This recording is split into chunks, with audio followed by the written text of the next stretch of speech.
Wonderful to have you on the show today. Katie, thank you so much for joining me. Thank you, Katie, for having me. So excited to have you here. I was actually also on your podcast. I'll put a link in the show notes for this. And Katie and I met at the 15 Seconds conference, fantastic conference in Austria. And we have a lot in common. So that's why we're on each other's podcast, aside from both being called Katie. And having the same birthday week. Yes, the same birthday week. That was funny too. Anyway, so I thought today we could dive into self-compassion because we spoke a bit about it yesterday during the podcast interview with you afterwards off air. And I realized that it's a topic that maybe I haven't covered enough on this podcast. And I think it's something a lot of high achievers, high performers, people who tend to listen to this type of podcast struggle with. So I guess the best place to start is, first of all, what's the definition for you of self-compassion? Because it has so many names, right? Self-compassion, self-love. What does it even mean? How do we know we're even compassionate or not towards ourselves? Well, when people usually are trying to develop self-compassion, I make it easy on them. We look at what does it look like in their lives when they have compassion for others? Are they giving them grace? Are they more understanding? Are they encouraging and more positive and uplifting? Then I go, okay, that's what it is towards you. So literally think of the person that you're the most compassionate towards. And it would be like, imagining then it's you as that person. That's what self-compassion is. When we can give ourselves even forgiveness, understanding, and being able to be our own cheerleader through things, like that is what self-compassion is. And it's really hard to do. And it's really easy to give to others. And why is it that you think that we struggle so much to be compassionate towards ourselves? I think it's really easy to be self-critical in today's world. We're really taught about, especially, both of our podcasts really attract high achievers as ambitious, high achieving, high performing people. It is about the achievement. It is about the end goal. And as much as we love to save those quotes about, it's the journey, not the end, we want the end. we want the last piece of the puzzle to be in and it be complete.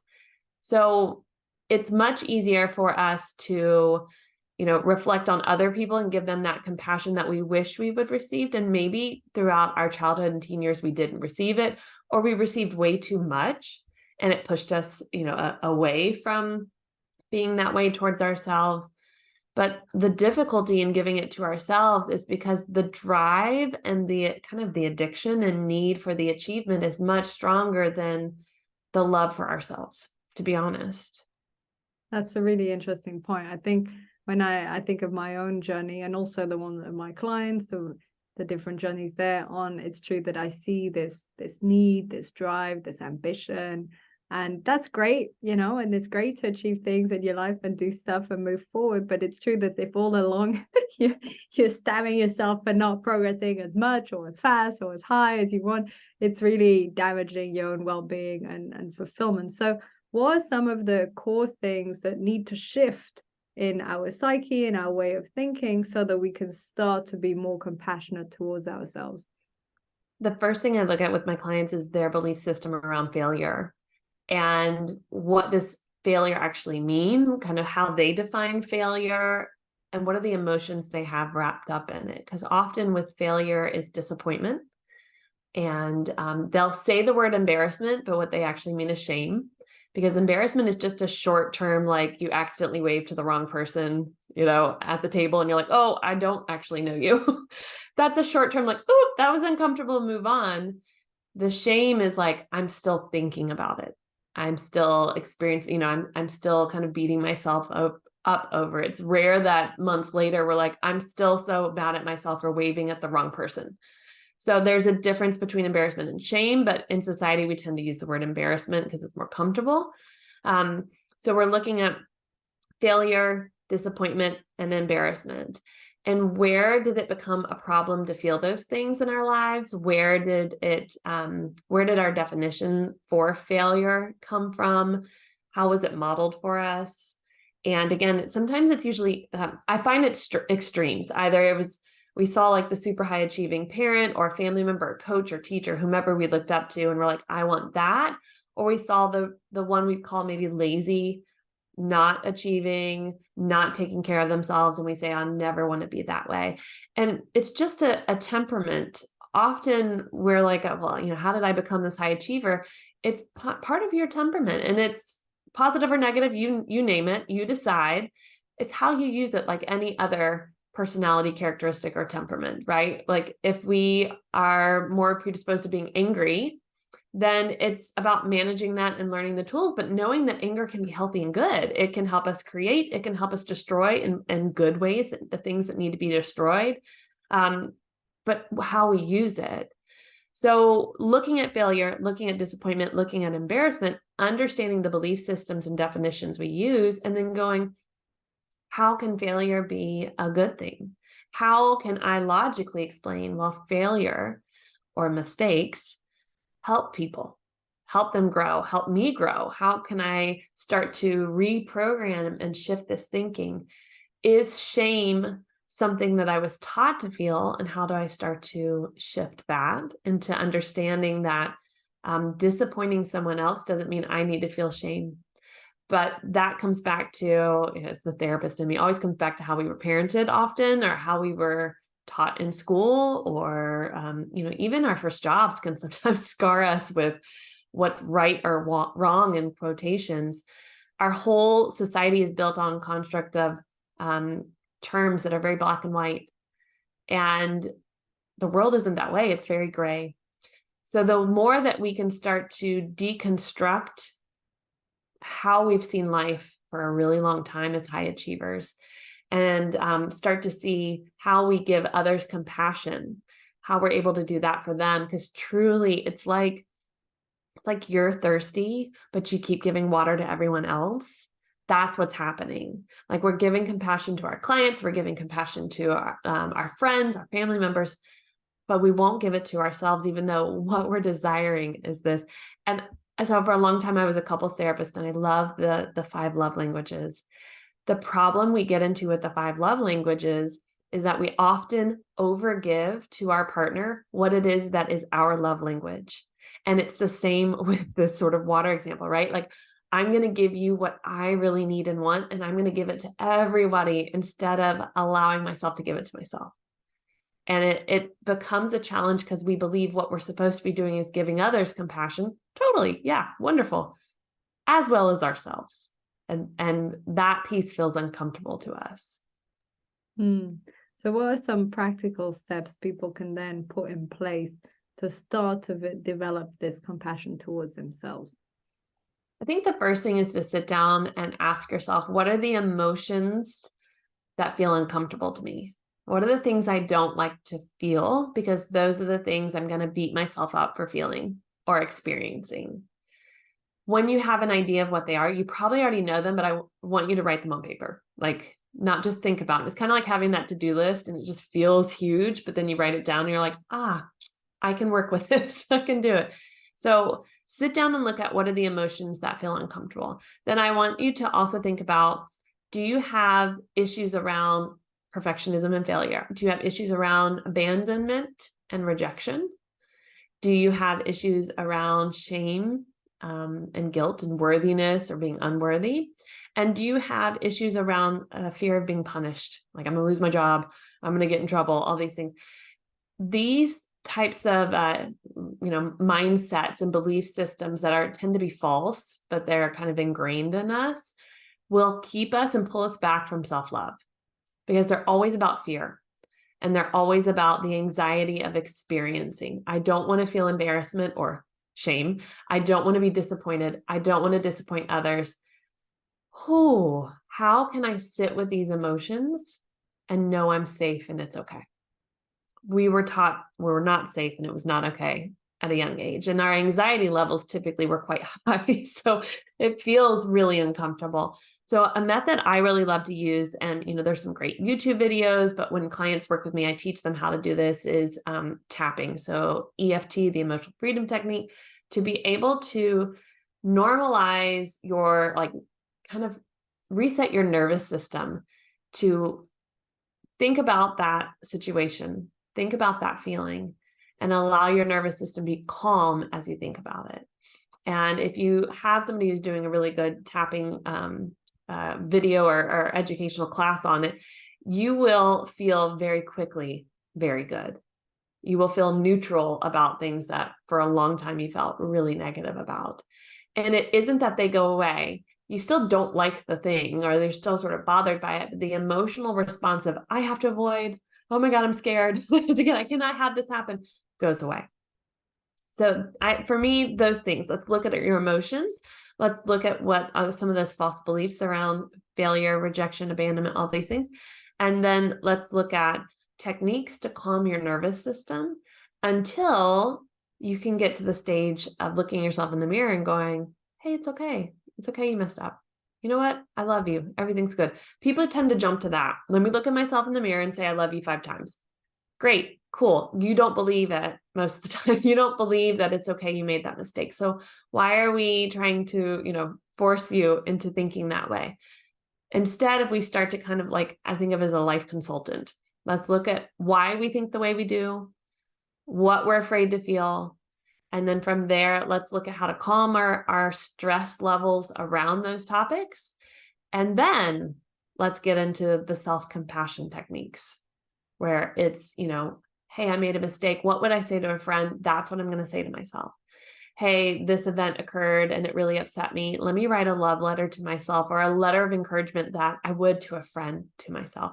And you can audio record these things to yourselves, right? You can what would I have said to a friend in this situation? It's okay. It wasn't your fault this happened. I know you feel like you can control everything, but sometimes you can't. And then you press play and you play it as many times as you need to. But that's where you start to shift the ability to hear self-compassion and take it in. There are a lot of roadblocks in the way before we get there. You mentioned a lot of great points, and I like the different issues you mentioned, obviously abandonment, rejection, and worthiness, and also fear of being punished. That's also interesting, very school-like. And then I particularly love that you touched on EFT. I recently went to a class on the limbic brain and how it's more linked to our body than to our mind. So when we try and tell ourselves, hey, it's okay, you don't need to feel upset, you don't need to feel annoyed, it's okay, it's going to work out, it doesn't work as well as actually using our body. And that can be through breath, the typical, coherent breathing, 5 seconds in, 5 seconds out. I use that a lot. And then recently I started with the tapping, those 4 points, because I learned it in the class, and alternating here. And that does calm the nervous system. And also I learned to do clockwise circle with the eyes, and then anti-clockwise as you think about the emotion bothering you, and you do the same the other way.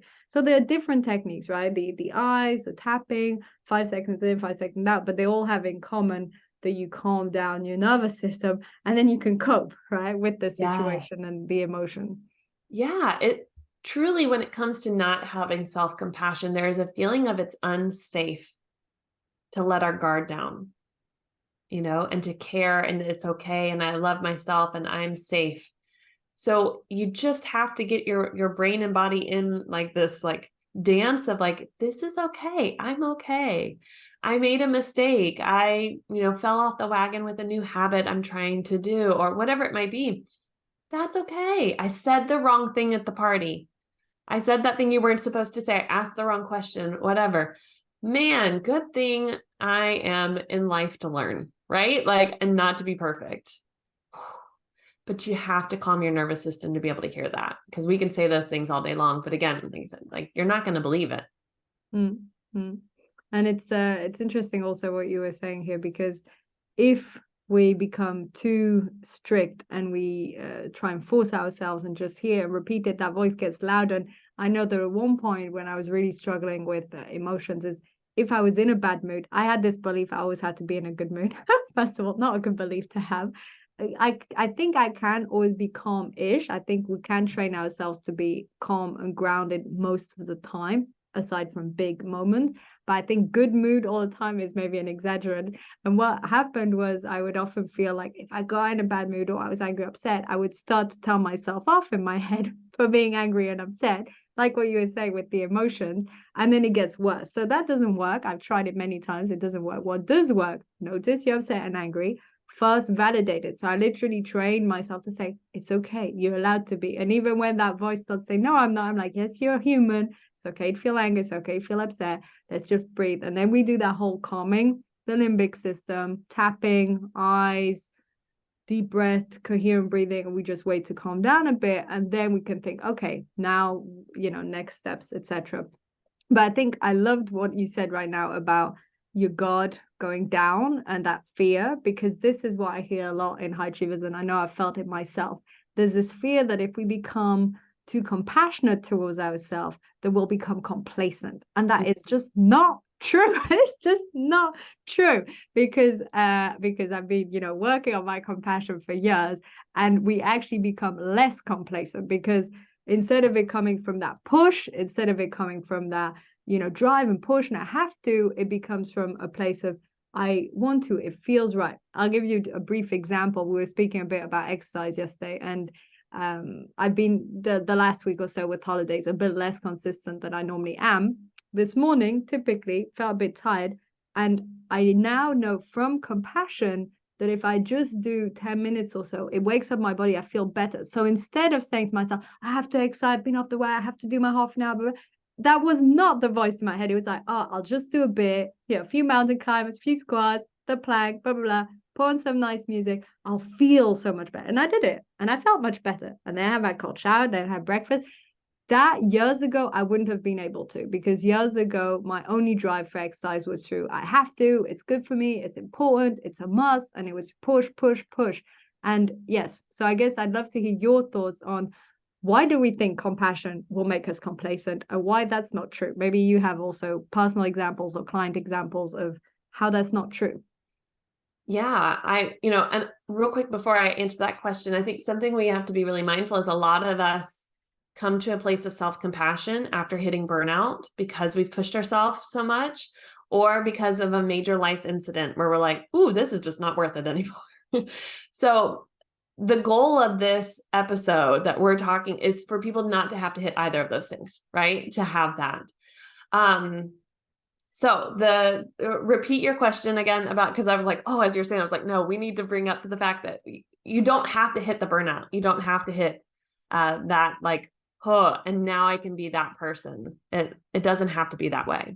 That's such a valid point also, because it's true that it's after burnout or really hard moments or big paradigm shifts that people change a lot of things, and compassion would be one of them for sure. What I was asking was the link between compassion and being complacent, how that's not true, maybe some examples of how it's not true, and maybe why do we think this way to begin with?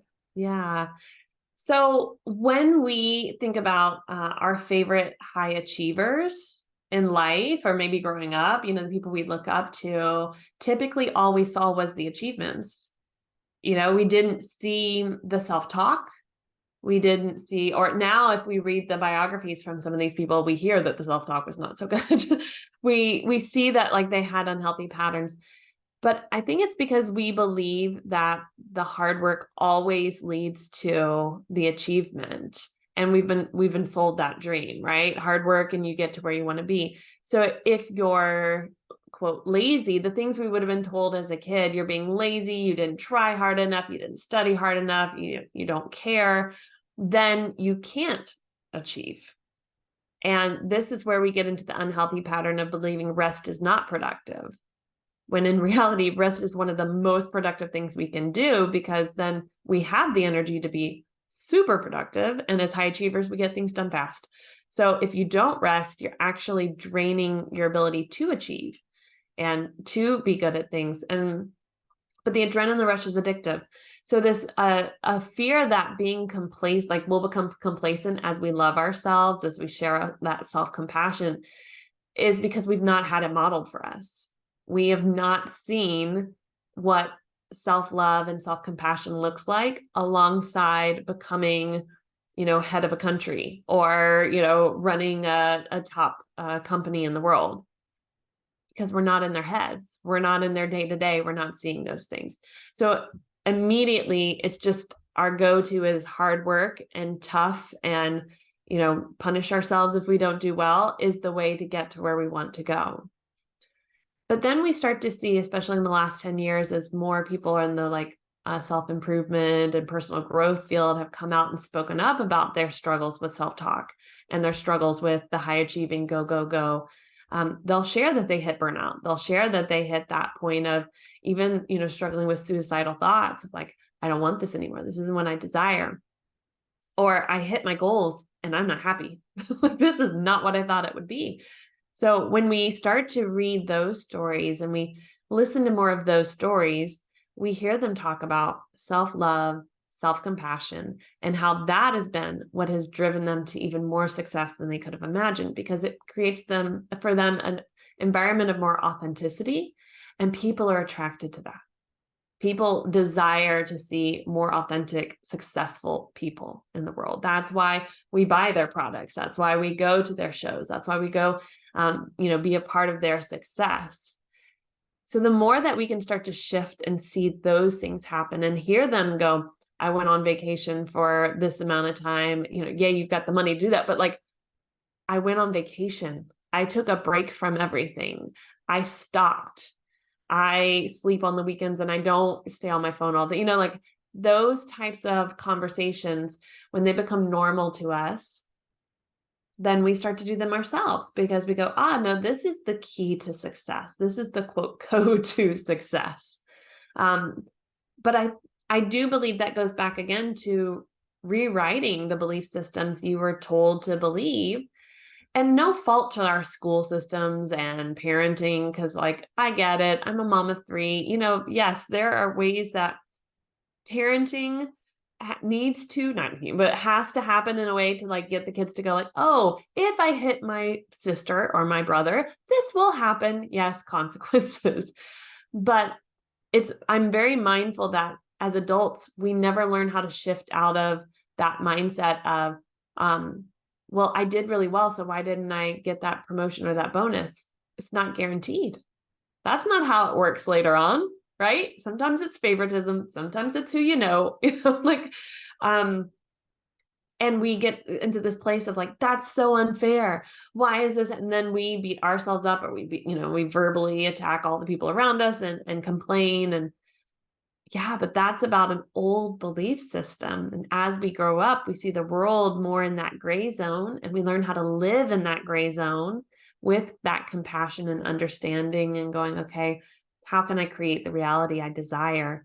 And then all of a sudden the self-compassion happens with the achievement, with the desires, because sometimes our achievements aren't even things we even really want, but we've no longer stopped to go, what are my goals? And what is the why behind all of those goals? And are they things that light me up? Are they things I feel like I'm supposed to because I'm the 3rd generation of this, or I have to because of this, or I don't want to end up like that parent or that brother or sister? Yeah, when we come at it from that point of view, of course, as high achievers, we're not going to show self-compassion because that's going to be weakness. Come at your goals from a place of excitement for it, and then you're going to love yourself through the process of them. It's interesting what you were saying about the link between that authenticity and that compassion, and how being more compassionate turns us into being more authentic. But also you spoke about it a bit earlier when you said that we're so focused on the end goal. And, even though we know it's good to enjoy the journey, we really want that achievement and that end goal. And I think that when we do have compassion, we start to enjoy the journey more, because parts of the journey feel like mini achievements already. So we can start to feel like, hey, that was good. That was a step forward. That was nice. And instead of being so obsessed about getting there faster or more effectively or more successful or better, whatever it is, it's like, hey, that was really good already. That was really nice. That was a great moment. And we start to celebrate more the small stones along the way. And it's true what you were saying about how high achievers and many people in general, we're so addicted to those gold stars, we're so addicted to, yes, that was great, and getting that external reward of validation or internal reward from something that's visible.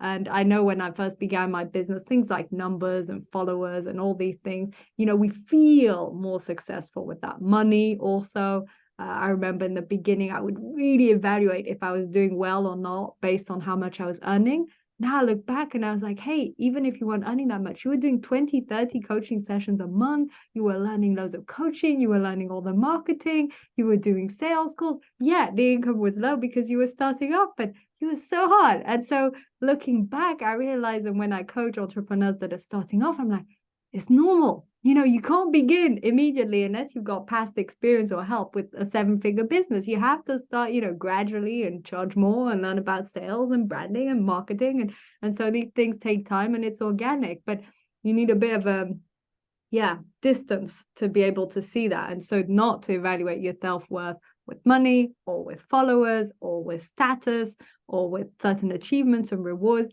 But I often feel, I don't know if you think this way too, Katie, but I often feel that it's once you've had a lot of these things, that you look back and you're like, great, happy, I wouldn't go back to my, first few months of business in terms of income, but that's not all, right? And that's not what makes the journey enjoyable. Things like this conversation, this podcast, things like, reading, training, helping clients, that's what it's all about. And it's not really about those rewards. But I think we need to get quite a lot of them to realize that they're not that important. Right. Like you need to have some level of success to go back and go like, oh, actually, I didn't really need this. But again, how many biographies, how many podcasts, how many videos do you need to watch, listen to, read to go, oh, the dream that I've been fed doesn't feel as great as everybody says it will. Let's start to trust the people who are in it. We're like, but you have the life I want. That would bring me happiness. Listen to them when they say, no, it doesn't. I wish I had cared for myself more. I wish I had taken my mental health serious, or my physical health serious, or the relationships. The amount of people who are high achieving and divorced is so high because there's a willingness to end our relationships for the drive and the success and where we want to get. And it's like, ooh, was it really worth that? Was that drive really worth all those losses? You touch on the two areas that I think about constantly, which is health and relationships. And of course, when I began my business and I was driven, I was excited also, and it was all new and fun. That was like the main thing going on in my head. And now that things, are working well, blah, blah, it all takes up a big part of my psyche. But I've also realized time and time again, hey, health, relationships, health, relationships. I'm literally like physical health, checking in, how am I eating, how's my sports, how's my sleep, and then mental health, how am I feeling, how are my thoughts, am I discouraged, am I feeling happy, how am I feeling inside my head, and then relationships, with my partner, with friends, with the social life and where I live. And these things make such a difference in our lives. And in the brief moments where, things go to pot or things don't work out, or you go through a tough time, or you get some form of big worry or concern, in those big moments, you think, well, the business is fun, it's important, it fuels me, I help people, but it's all about the health and relationships. In those big moments of awareness, you realize that it's not that big a deal, right? Right. That if the business fell apart tomorrow and I stopped coaching or speaking on the podcast and just decided to write fiction books, great. I like writing. I like fiction. I'd be like, that was a fun experience. It was good, learned lots, helped some people. It was exciting. Now next thing. And so it's not that big deal. Now, if some of the big relationships in my life fall apart, or my physical mental health, big deal, right? So we want to keep things into perspective a bit. And as high achievers, it's true. It is addictive. We can start to, just think about that, and it takes up all our psyche. And really, it's not worth it. So keeping things into perspective, I think, is important as we go along. Yeah, definitely. I love the analogy in it. I think maybe it was the 3rd episode of my podcast. I ended up creating a workbook on juggling glass and rubber balls. And the reminder that we're always juggling, and some of the balls are rubber. So when you drop them, they'll keep bouncing, or they can go off to someone else to take care of. And then some are glass, and you and your relationships are glass, but you treat yourself like rubber. You treat like, I can let this go. I'll be fine. It'll keep bouncing. No. It might feel that way, but you are damaging like chink by chink by chink into that glass each time you let it drop. And the more people hear that analogy, the more they realize like, oh my gosh, I am. And I'm treating rubber balls like glass because I think I'm the only one that can do it. I'm the best at it. I am the one. And it's like, okay, ego aside, you're probably great at it. Wonderful. You don't think there's anyone else like you who could, help volunteer for that thing or be the coach to that company or whatever it might be, right? Like you don't think anyone else can do that? Okay. But no one can take care of your health and no one can take care of your mental health except for you. And that relationship, you're 50% part of. So, hello. So why treat those things like rubber? It is that game we play with ourselves. We will turn other things into glass balls that really don't matter. And then we hit, 60, 70, 80, 90, and we're like, what? Like, what was I doing? What was I thinking? All for the drive. And truly, I believe it's what we've been fed since childhood of what success looks like, what it means to be a high achiever, what we should have in our lives, what we should have achieved by a certain time. And that gets in the way of a lot.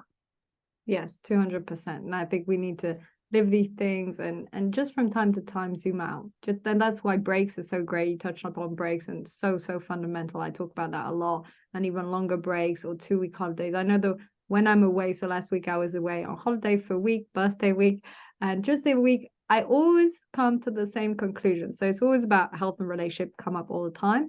And then creativity. So generally I'm like, I want to do a bit more writing. I want to start painting again. So I always have like a creative energy that I want to let out a bit more compared to that left brain work business. Yeah.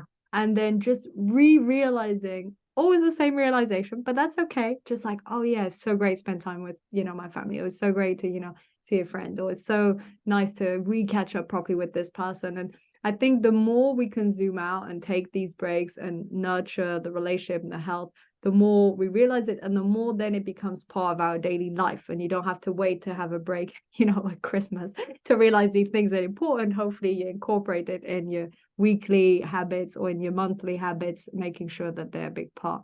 Anyway, so we sort of diverge from compassion into relationship and health, but so important. And it's true that because a lot of this podcast is dedicated to performance and leadership and all these topics I love, they're super interesting, they're great. But also let's keep in mind a more holistic view of life in general and what it means to be fulfilled and where that comes from. So maybe before we go, what are some like 2-3 key tips that people can start to implement now if they want to work on their compassion? Yeah. So again, I'm going to say, go back to looking at what are the emotions you don't like feeling and how do you respond?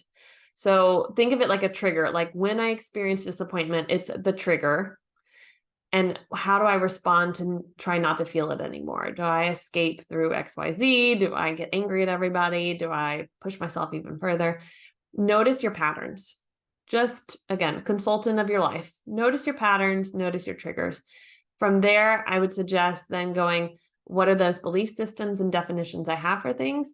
And then the next step is learning to regulate your nervous system. Like I said before, I don't want you jumping into let me start speaking sweet nothings to myself because I'm not going to believe them right now. We need to get into let's reprogram.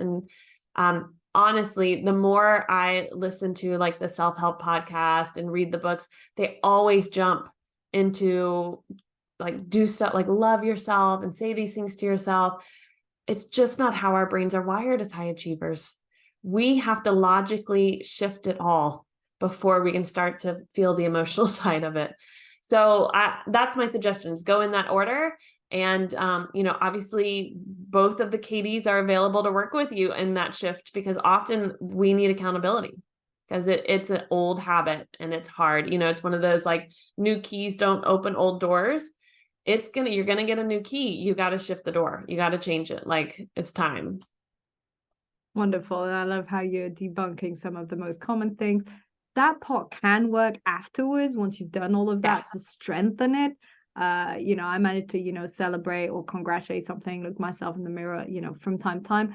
But it's totally true that if you don't do the work beforehand, you just won't believe it. Nothing will work. That's the same with all affirmations. If you don't believe them, it won't work. So it needs to be affirmation that you believe in.